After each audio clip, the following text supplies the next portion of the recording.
របស់បដិជគុណ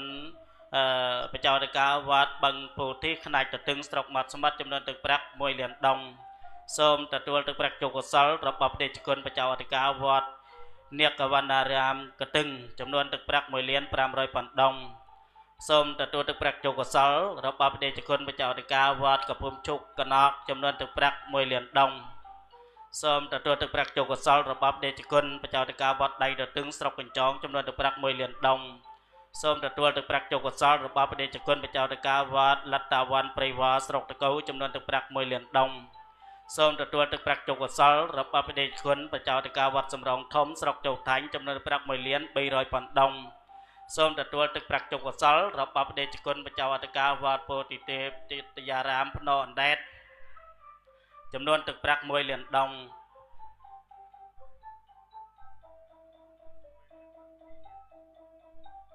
ហើយសូមទទួលទឹកប្រាក់ជោគកុសលរបស់បដិជគុណបច្ចោតកាវត្តភ្នំពងស្រុកតកូចំនួនទឹកប្រាក់1លានដុងសូមទទួលទឹកប្រាក់ជោគកុសលរបស់បដិជគុណបច្ចោតកាវត្តពោធិភិរមឧត្តមសួស្ដីបាត់រាជចំនួនទឹកប្រាក់2លានដុងសូមទទួលទឹកប្រាក់ជោគកុសលរបស់បដិជគុណបច្ចោតកាវត្តវេលវ័នរស័យស្រុកកំពង់សពាតចំនួនទឹកប្រាក់1លានដុងសូមទទួលទឹកប្រាក់ជោគកុសលរបស់បដិជគុណបច្ចោតកាវត្តចម្ប៉ាបុរីត្រកលេខស្រុកជោថាញ់ចំនួនទឹកប្រាក់1លាន500ប៉ុណ្ដុងសូមទទួលទឹកប្រាក់ជោគកុសលរបស់បដិជគុណបច្ចោតកាវត្តលតាភិរីឧត្តមមានជ័យសេរីវង្សារាមរំដួលស្រុកមាត់សមុទ្រចំនួនទឹកប្រាក់1លានដុងសូមទទួលទឹកប្រាក់ជោគកុសលរបស់បដិជគុណបច្ចោតកាវត្តរតនទីបារាមកកកែវអូឡូមីកស្រុកកំពង់ស្ពានចំនួនទឹកប្រាក់1លានដុងសូមទទួលទឹកប្រាក់ជោគកុសលរបស់បដិជគុណបច្ចោតកាវត្តចំណិតមានជ័យចំនីកស្រុកតកូចំនួនទឹកប្រាក់ជោគកុសល2លានដុងសូមទទួលទឹកប្រាក់ជោគកុសលរបស់បដិជគុណបច្ចោតកាវត្តសទ្ធារាមវន្តារមស្រុកមាត់សមុទ្រចំនួនទឹកប្រាក់1លានដុងសូមទទួលទឹកប្រាក់ជោគកុសលរបស់បដិជគុណបច្ចោតកាវត្តមង្គលអូឈានកេងឆាងស្រុកកំពង់ស្ពានចំនួនទឹកប្រាក់1លានដុងសូមទទួលទឹកប្រាក់ជោគកុសលរបស់បដិជគុណបច្ចោតកាវត្តកំពង់លួងកំពង់ក្ដីស្រុកតកូចំនួនទឹកប្រាក់2លានដុងសូមទទួលទឹកប្រាក់ជោគកុសលរបស់បដិជគុណបច្ចោតកាវត្តប្រាប់ពន្លាជ័យពន្លាចំនួនទឹកប្រាក់2លានដុងសូមទទួលទឹកប្រាក់ជោគកុសលរបស់បដិជគុណបច្ចោតកាវត្តពោធិវ័នអូសម្ពោស្រុកកំពង់ស្ពានចំនួនទឹកប្រាក់1លានដុងសូមទទួលទឹកប្រាក់ជោគកុសលរបស់បដិជគុណបច្ចោតកាវត្តកញ្ចងកំពង់លាវស្រុកកញ្ចងចំនួនទឹកប្រាក់1លានដុងសូមទទួលទឹកប្រាក់ជោគកុសលរបស់បដិជគុណបច្ចោតកាវត្តភ្នំព្រីងស្រុកកញ្ចងចំនួនទឹកប្រាក់1លានដុងសូមទទួលទឹកប្រាក់ជោគកុសលរបស់បដិជគុណបច្ចោតកាវត្តអូវែងថ្មីស្រុកកញ្ចងចំនួនទឹកប្រាក់1លានដុងសូមទទួលទឹកប្រាក់ជោគកុសលរបស់បដិជគុណបច្ចោតកាវត្តព្រែកទុងចំនួនទឹកប្រាក់1លានដុងសូមទទួលទឹកប្រាក់ជោគកុសល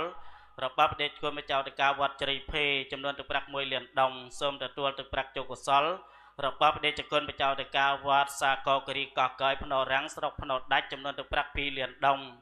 សូមទទួលទឹកប្រាក់ជោគកុសលរបស់បដិជគុណបច្ចោតកាវត្តមនីបញ្ញាជយសេដ្ឋាសវណ្ណារាមចុងភ្នំស្រុកភ្នំដាច់ចំនួនទឹកប្រាក់1លានដុងសូមទទួលទឹកប្រាក់ជោគកុសលរបស់បដិជគុណបច្ចោតកាវត្តមនីសេនេហោសវណ្ណាស្រះកែវកោះសមស្រុកភ្នំដាច់ចំនួនទឹកប្រាក់1លានដុងសូមទទួលទឹកប្រាក់ជោគកុសលរបស់បដិជគុណបច្ចោតកាវត្តតាគិណាមហាពោធិស្រះស្រង់ទាវចាស់ស្រុកភ្នំដាច់ចំនួនទឹកប្រាក់1លាន500ប៉ុណ្ដុងសូមទទួលទឹកប្រាក់ជោគកុសលរបស់បដិជគុណបច្ចោតកាវត្តបទុមឈូកសចុងមេសថ្មីស្រុកភ្នំដាច់ចំនួនទឹកប្រាក់1លាន500ប៉ុណ្ដុងសូមទទួលទឹកប្រាក់ជោគកុសលរបស់បដិជគុណបច្ចោតកាវត្តពោធិសាលរាជកំពង់ចំនួនទឹកប្រាក់1លានដុងសូមទទួលទឹកប្រាក់ជោគកុសលរបស់បដិជគុណបច្ចោតកាវត្តបាយាមចំនួនទឹកប្រាក់1លានដុងសូមទទួលទឹកប្រាក់ជោគកុសលរបស់បដិជគុណបច្ចោតកាវត្តសវណ្ណនទីសរិឧត្តមអូតពៅស្រុកជោថាញ់ចំនួនទឹកប្រាក់ជោគកុសល1លានដុងសូមទទួលទឹកប្រាក់ជោគកុសលរបស់បដិជគុណបច្ចោតកាវត្តពោធិវង្សស្រះស្រង់លក្ខពោធិវង្សត្រង់លក្ខភ្នំប្រសពកំណប់កោះកែវកោះស្វាយចំនួនទឹកប្រាក់1លានដុងសូមទទួលទឹកប្រាក់ជោគកុសលរបស់បដិជគុណបច្ចោតកាវត្តសាសនាសាមគ្គីរង្សីអូត្រាវស្រុកកញ្ចងចំនួនទឹកប្រាក់1លានដុងសូមទទួលទឹកប្រាក់ជោគកុសលរបស់បដិជគុណបច្ចោតកាវត្តកັບប្រព្រឹត្តបាយឆាវស្រុកតកូចំនួនទឹកប្រាក់1លាន500ប៉ុណ្ដុងហើយសាជាថ្មីទៀតសូមទទួលទឹកប្រាក់ជោគកុសលរបស់បដិជគុណព្រះគ្រូរតនវិសាលមុនីនួននាតប្រជោអធិការវត្តទួលសង្កែទីក្រុងភ្នំពេញចំនួនទឹកប្រាក់$100 ចំនួននាមវត្តដែលយើងខ្ញុំបកណាគណៈកម្មការបន់